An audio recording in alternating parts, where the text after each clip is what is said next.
Alors aujourd'hui, nous allons moderniser un petit peu les cours que l'on fait classiquement sur l'absorption, où on nous montre systématiquement le mécanisme d'absorption des poils absorbants. Alors il faut bien savoir que les poils absorbants, ça ne concerne que les très très jeunes plantules et les brassicacées. Donc évidemment, ce n'est absolument pas représentatif de l'absorption de la majorité des plantes. Donc ici, nous allons faire un schéma correspondant aux plantes herbacées qui possèdent des endomycorhizes. Commençons par le mycète et par l'absorption passive.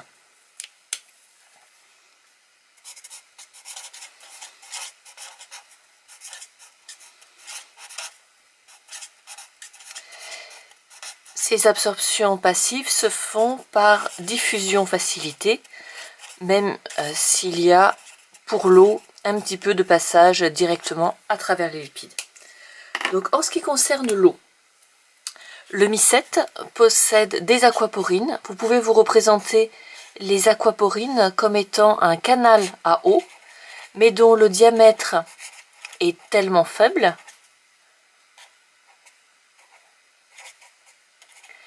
qu'il ne peut laisser passer que 0,15 nanomètres, il ne peut laisser passer que des molécules d'eau.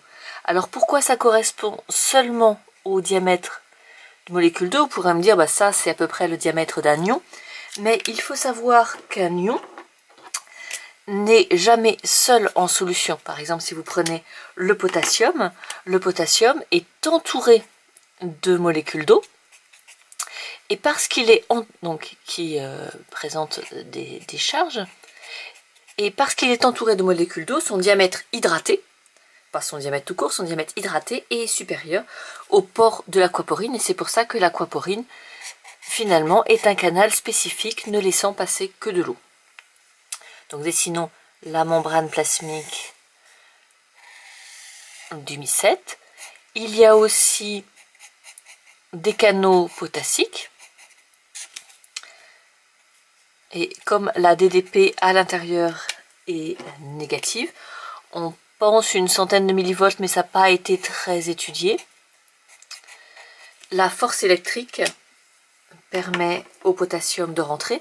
En ce qui concerne l'eau, pourquoi est-ce qu'on a une entrée très importante d'eau à l'intérieur d'un mycète? C'est parce que ce mycète contient une vacuole, que dans cette vacuole, il y a beaucoup de soluté. Donc la pression osmotique à l'intérieur du mycète est 10 fois celle qu'on peut avoir dans un poil absorbant. Comme par ailleurs la perméabilité de la membrane à l'eau est forte, on a potentiellement un flux d'eau qui est 10 fois plus important quand l'absorption se fait par le mycète plutôt que par un poil absorbant. Donc tous ces mouvements-là sont parfaitement passifs, dus au potentiel hydrique en ce qui concerne l'eau, et avec une forte composante osmotique ici, et à cause du gradient électrochimique de potassium, ici les ions potassium suivent tout simplement leur gradient électrochimique, avec la force chimique et la force électrique. Donc tout ça est parfaitement passif. Alors d'où viennent l'eau et d'où viennent les ions? Bien sûr, c'est la pluie qui est à l'origine de l'eau qui est disponible dans le sol.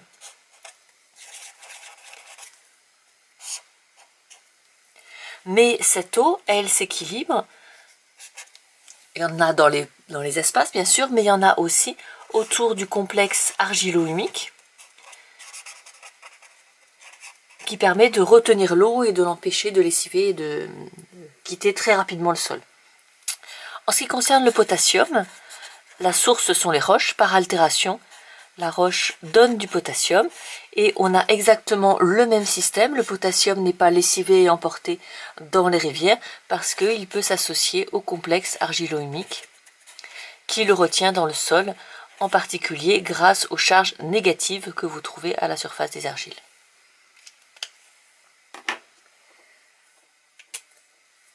Il y a aussi des absorptions actives.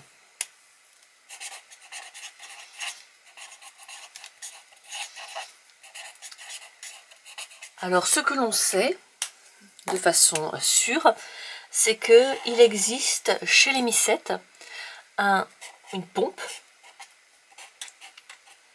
qui est un transporteur primaire puisqu'il consomme de l'ATP et que l'hydrolyse de cet ATP lui permet de faire sortir les H+ contre leur gradient. Le gradient électrochimique des H+ s'oppose normalement à ce mouvement. Ces pompes sont assez bien connues.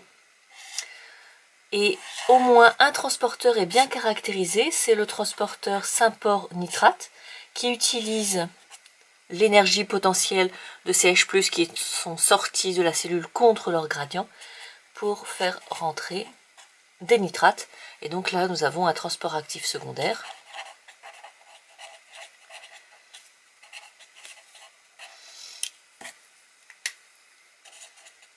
Et vous remarquez que chez les animaux, les transports actifs secondaires sont des transports à sodium et que chez les plantes et chez les mycètes, ce sont des transports à protons. Donc ce transporteur-là est bien caractérisé. On suppose, mais celui-là n'a pas été cloné, qu'il existe la même chose pour le phosphate, puisque les ions phosphates sont absorbés de façon active par le mycète. Et puis, il reste à caractériser des transports actifs dont on ne sait pas là s'ils sont secondaires ou primaires. Donc je mets un gros point d'interrogation. En tout cas, on sait que le calcium qui peut rentrer de façon non spécifique était éjecté de façon active, alors primaire ou pas, par le mycète, ce qui fait que beaucoup de mycorhizes possédant ces transporteurs-là rendent leurs plantes hôtes tolérantes au calcium. Donc ça permet à la plante de devenir tolérante au calcium.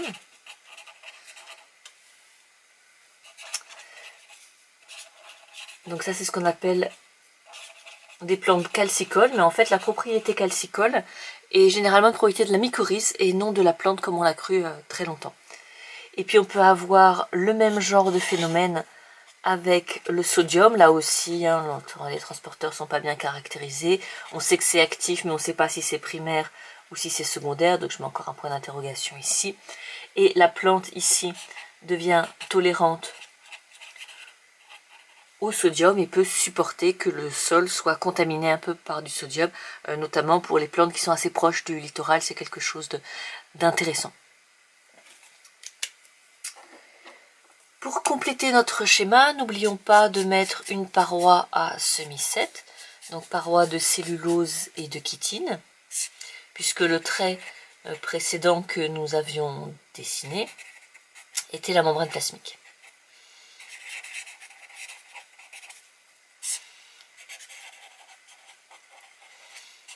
Commençons par le mycète et par l'absorption passive.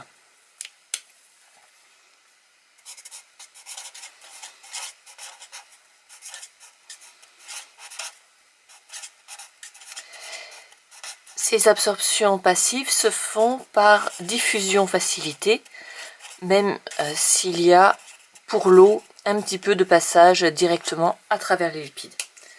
Donc en ce qui concerne l'eau, le mycète possède des aquaporines. Vous pouvez vous représenter les aquaporines comme étant un canal à eau, mais dont le diamètre est tellement faible